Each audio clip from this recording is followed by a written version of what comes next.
Warden. My man.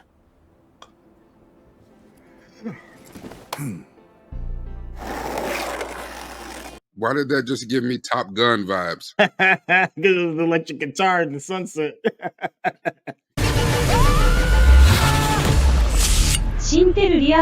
What's going on, it's your boy Sintel with the Intel, and you already see I got Rakai in the building. What's going on with you, my guy? Hello, Governor.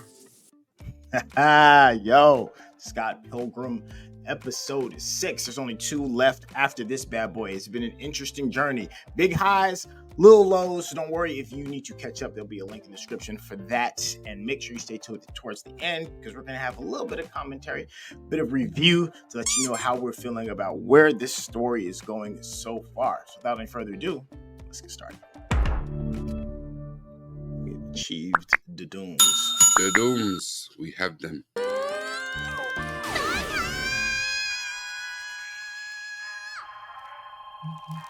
My man is really going through his depression stage right now.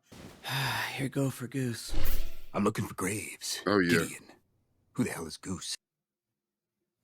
I thought maybe you'd have some words of advice. Now you want something from me. I know I left you in the lurch after Matthew, but if you could find it in your heart to forgive me, Forgiveness is what you want? Oh, that grin. Friendship! Okay, ready?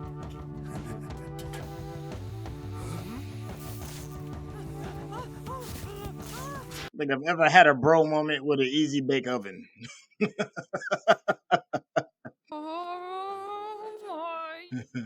Yeah, she about to lose her shit. I was gone for 90 fucking minutes. An hour and a half. They did that kind of work. And what's with the robot? What robot?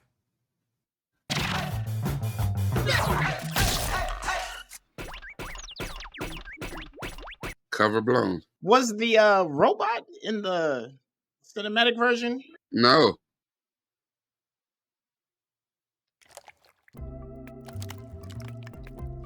Oh, new hair. So for those in the chat, is there any symbolization with the new colors, with the new hair? Just curious. Also, we have to acknowledge the fact that we did not get a new hair at the beginning of episode 5. Very good point. Be back in a bit, baby. Okay, bye. I'll miss you. I'll miss you fucking more. What the hell? Does it? Doesn't everything? So Too that is vague. so that is Knives and Scott Stills. Yeah. Bread makes you fat. Holy crap! Well, at least the band's still together. Slightly more. And how did you get the CEO of G-Man Media to bankroll your project? Oh, well, that was my idea. Nah, I'll just be on it. Shoot. Damn. Silence! I've made my decision.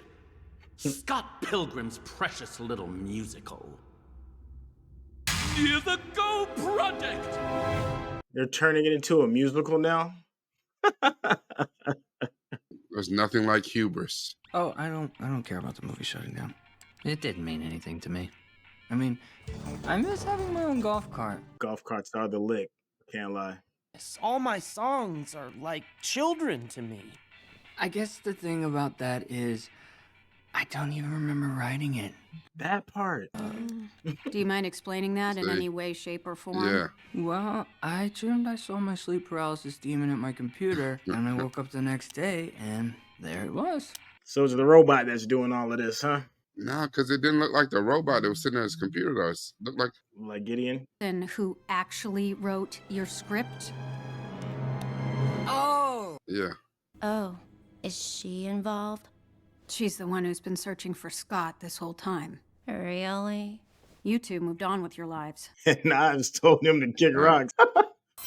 Emotional business. Can I get a witness?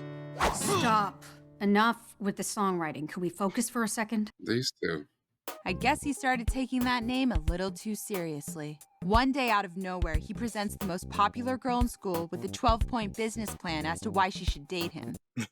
I have no fear of the sting of rejection. Therefore, there's no downside to me attempting this.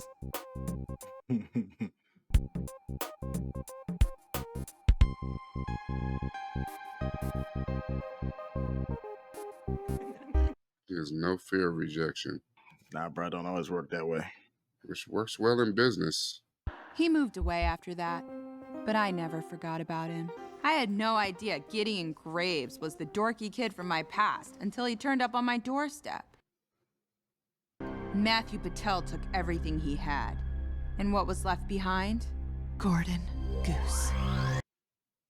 Filled, impulsive, emotionally abusive, controlling, manipulative egomaniac. But if he makes you happy, that's good. That's a lot. Good. It fucking sucks. I'm sorry, what? When Gordon showed up, he was power hungry. He wanted revenge. He would have done anything to get his empire back. Ambition is hot. But after a few days, it's like the evil drained out. Now he just sits on the couch watching anime all day. Hey, nothing wrong with that. League of Evil Exes thing could have been a smokescreen for an ultra-secret kidnapping plot. Maybe none of the other exes were in on it. Maybe it was all G-Man. Damn it, I'm good. Look, I wish that was the case. I wish we were up to some exciting villain business. It would spice things up around the house. But he's just a loser. Trust me. Dang. Him or us. Off your list. Take her off the list. Hey, so his real name is Gordon Goose, and he's living here in the neighborhood, and he's dating some girl who works in a coffee shop. Can you believe that crap? I love that crap. I'm obsessed with that crap. Stacy, were you eavesdropping? A little bit. That's Scott's sister. Yeah. Yep. Where have I seen that robot? I want some answers. It wasn't me. It was the goose. The twins. Goose don't skate. Why would I build a skate ramp in the middle of Julie's lovely home? She seems pissed. Does this mean I can't live here? Live here? I don't care which one of you did it. You're both gonna pay. Wow. Who knows? Julie Bowers versus Lucas Lee and Gordon Goose. Fight. Stop! This is stupid! Lucas, you can't live here. That's ridiculous. Find your own place. I'm flat broke. I can't even afford a first-class flight back to LA. And the only work I can get is voicing an animated series. Guess she's got better things to do. Well, it's been real. Yeah, come by the coffee shop sometime. Free coffee? No fucking way. Yeah, he tried it though. Gordon. My man.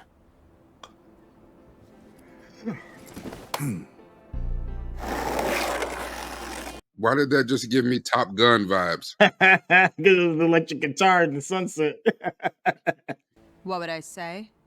I'd say, that's hot. Hot. I knew it. Nigga's hair pulsating. Now clean my fucking house, Gordon! Right away! What are you all doing here? We have information about your case. Your Scott case. None of us had your phone number. What if I told you I cracked the case wide open? Would any of you want to hear what I figured out? 2. The twins. Ken and Kyle Katayanagi. They were my TAs in Robotics 101. Ken is 30 seconds older. Yeah, I got a little bit of satisfaction when they figured out I was playing them right back. See, I was dating both of them at the same time. Damn, Ramona. Damn. She's savage with it. Familiar? Right. 2. Someone seeing someone, and also seeing another someone, and neither of the someones are aware of the other someone. Sounds like Scott. Scott. Us. Hey, can we get back to the whodidit? Right. Not a bit. And that made me realize, what's more powerful than a human vegan? 2 human vegans? No, a robot vegan.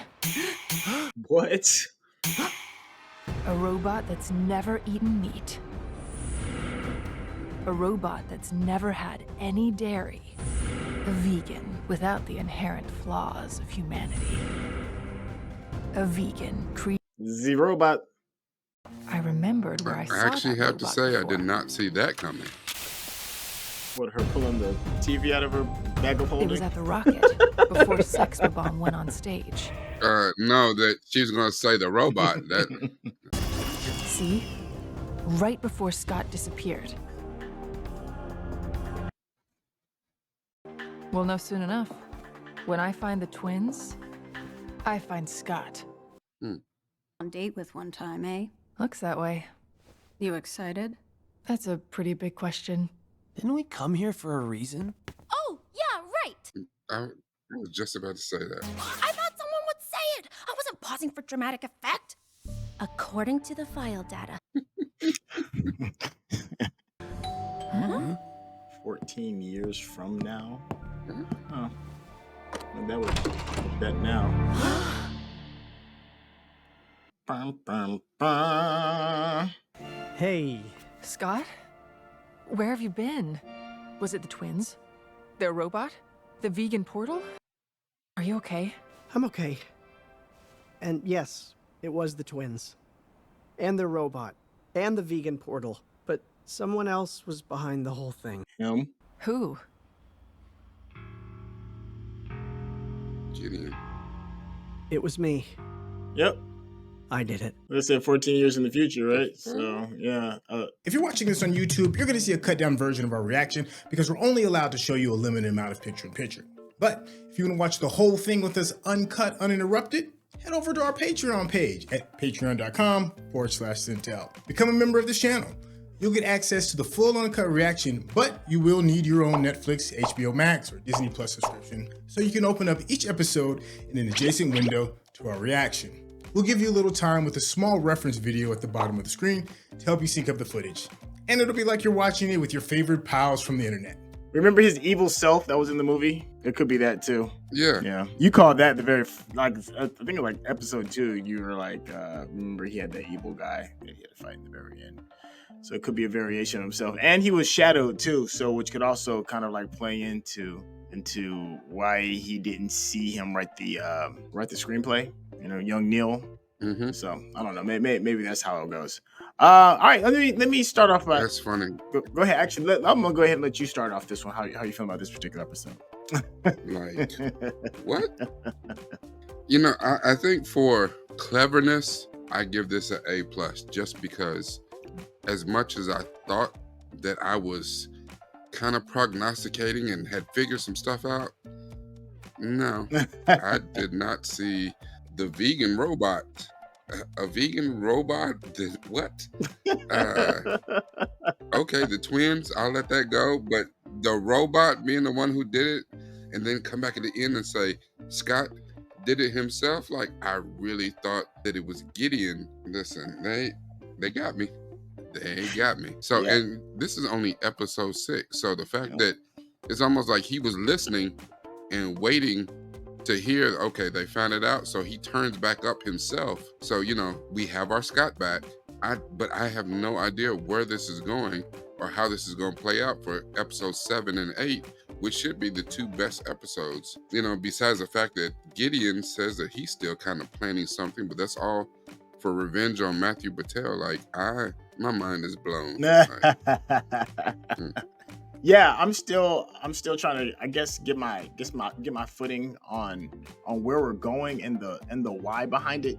You know, the thing about Scott Pilgrim in general, the humor can be pretty dry, and these last 2 episodes have been pretty dry. I don't know where we're going. You know, at first it was like a bit of a backstory on Ramona and her past relationships and why they didn't work. Then it turned into a bit of like a whodunit, and then we had like these meta moments that was tied into it as well. So it's just all over the place for me. So I'm kind of looking for like somewhere where I can get some like cool, you know, footing, so I can be like, okay, what am I looking at? I still don't know what I'm looking at just yet. I thought it would have been a little bit more clear by now, but obviously that's just not the case. But these last 2 episodes are a great opportunity for it to really stick the landing. You know, I still trust in our beloved producer and director. The characters are still fun and quirky, but it just feels a little all over the place. I'm curious as to what you all think in the chat as well. Tell us if you're still on board. Tell us if you're feeling a little all over the place like me, or definitely please, you know, call me out and be like, yo, what's wrong with you? You don't get this? It's simple. It's easy peasy lemon squeezy. What are you not getting? And let me have it in the comments.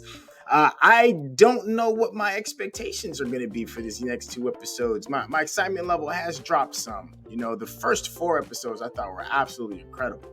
Like really, really, really good. And it's just not getting better for me. But I could be the minority in the thinking, because the general consensus from what I've seen all over my timeline is this is absolutely beloved. So let me know where I'm getting it wrong.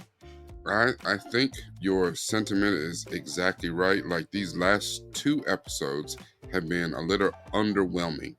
Not that they weren't good episodes, but just from what we got in the first 4 episodes that built this up, they were a bit of a letdown. Not a lot of action, not a lot of really witty dialogue. The meta moments were great, and those are what held those together and made those solid episodes, but not anything that besides the Todd and Wallace Wells affair, that was hilarious. But besides that, there's not a lot of there wasn't a lot of oomph to those 2 episodes. So I'm thinking that if the reviews and what you've been seeing online so far have been really bigging this up, that means that it has to close extremely strong, because it started off so well. And so for us to give us a little bit of a lull right there in that middle part, that means that these last 2 episodes that we have left have got to be just blockbuster, just gangbusters, because there's no other way. Yeah, I'm with you on that. Thank you so much for checking us out. If you want to check out Rakai, don't worry, there'll be a link in the description with all of his links. And if you've been enjoying the conversation and you want to see more, then go ahead and hit that subscription button. Of course, give us that thumbs up, because that's how people know you're digging what we're giving you. This has been tons of fun. Thank you so much for your participation, and we will catch you on the next episode. All right, y'all. Peace.